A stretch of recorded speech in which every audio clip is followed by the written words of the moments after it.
Okay, so you should have already gone through the Desmos activity that walked you through the 1.4 task. So now that you've done that, I'll be able to see your answers and hopefully we'll be able to discuss that this week, but I wanted to kind of recap some of the key things from this lesson. So we started off and we were able to establish the following relationship, right, for this rabbit pen, that we have the length, right, the width, and then this is the relationship of the area, right? And so we can see, if we focus on this area part of it, right, as the task went through and asked you to kind of represent some of that, we got the following graph, right? So where the x-axis is your length, and then the y-axis here is your area. So the task already kind of walked you through all that and had you look at it and even compare this to what we found in a previous task. But I want to talk about some of these follow-up questions, particularly from this graph. So this graph is a little bit new to us. We maybe haven't seen this whole idea. This is still a quadratic, right? And we could see that because if we go up to the table here, we're adding 13, we're adding 31, we're adding, sorry, I'm doing some mental math here. This is a good test of your abilities. And then I'm adding 9, 29. And let's just kind of double check that I've done, oops, sorry, this should have been 33. There you go. And if we do our second difference here, we then get, we're subtracting 2, we're subtracting 2. And then here, when we do 128 to 155, we end up at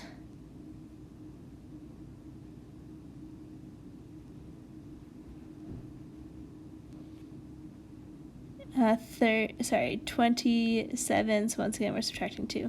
I just noticed a little bit typo in the Desmos activity that this should be 30, and then this should be a little bit different. I don't know the answer off the top of my head, but just so you're aware. Okay, so this graph, let's talk about if it should be discrete, right, individual points, or continuous, right, where it's like a whole line. So the question there is, can the pen only be a length of 1/35, or could it take on like the decimals between? In this case, it can be continuous, or it should be continuous, because the pen could be any length, right? And I'm going to say, like, including decimals, right? How often, I don't know about you guys, but whenever I'm building something, I may measure it to be 18 inches, but then when I actually cut it, it's never quite 18. Okay, and then some of this is just a little bit of a recap from last year, so let's see what we remember. Things like domain and range may come into play. I didn't ask you that here, but remember domain is like your x's, right? So we'd look at like, hey, it's going how long far left and how far right. And in this case, you'd have to like start, technically even 0, 0 doesn't quite make sense, but maybe 0 without parentheses, so we're not including it, all the way to 36, and then the range is how high it's going. So it could start at 0, not including, but then go all the way up to that maximum y value of 324. So let's talk about now what increasing is. Remember, increasing means that your y values are getting larger. So here, our graph increases over on this left-hand side. So you could write it as an interval or set builder notation. I kind of like intervals, meaning we're starting at 0, and all the way till we use the x value of 18, it is increasing. I'm going to use parentheses here because we're not really including 0 in our domain, and then at 18, I think about that as a turning point. Decreasing means it's going downhill, so starting at 18, and then all the way to what x value? Well, this domain ends at 36, so it decreases till there. And then this one we haven't really seen too much about because it kind of applies to quadratics, but a maximum or a minimum point, and that's exactly what it sounds like, right? A maximum point is the highest point, and a minimum point would be a low point. So in this case, which one does it have? Does this graph have a max or a min? In this case, it has a high point, right? So it has a maximum, meaning there is a highest point. And then in this case, that highest point is at 18 and then 324. And so that's something that's a little bit different. All the other graphs, I guess we've seen so far, there's kind of two things. They've mostly been going up, almost like an exponential growth, and we've only seen half the graph. So be aware, quadratics do make this whole U shape, right? Go up and then down, or even down and then up, something like this, like a U. But we have just been seeing part of it up to this point. Okay.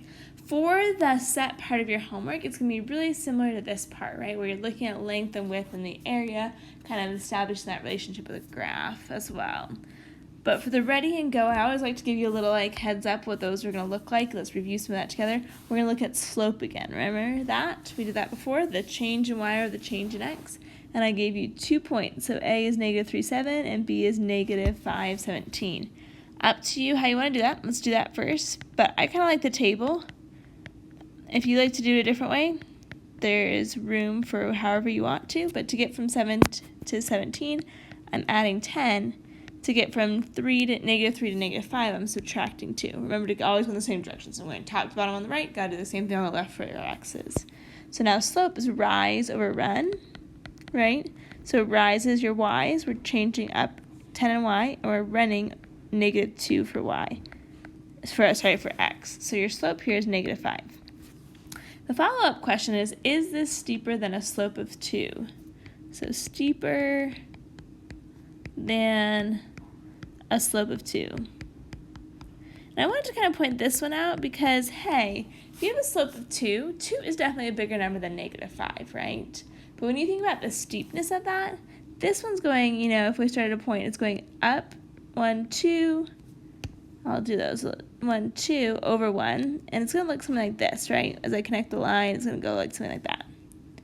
However, a slope of negative 5, what does that look like? I start at a point, I go down 1, 2, 3, 4, 5 over 1. So even though this is going down, which of those two lines is steeper? It's the negative 5. So is this steeper than a slope of 2? And the answer is yes. So just be careful when you're comparing steepness to almost ignore the negative and positive parts of it. Compare the actual values of the number. Don't just choose the bigger number. Okay. If we want to indicate which function is changing faster, right, we want the one that has the greater slope. So in this case, we're looking for the one that's steeper. That's going to be your m of x. And in this case over here, the graph that is steeper is the f of x. All right, good luck with